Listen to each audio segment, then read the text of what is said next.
Okay guys, testing tayo ng Hella Supertone. So ito yung sinasabi nilang 118 decibel, mas malakas pa to sa R na 110 decibel. So AEROX S. So yung isa dito nakapwesto yan sa ilalim. So mamaya testing natin. Sige sir, fire in the hole. Sakit na tinga. One more. Ganyan po kalakas yan. Napakalakas. Sobra sakit sa tenga. Salamat po. Besttracker.Ph. Okay guys, nag-install kami sa NMAX ng Supertone Hella.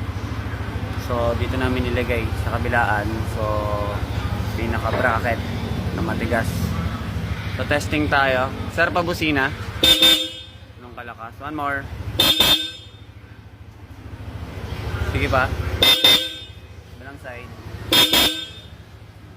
Salamat. Besttracker.Ph.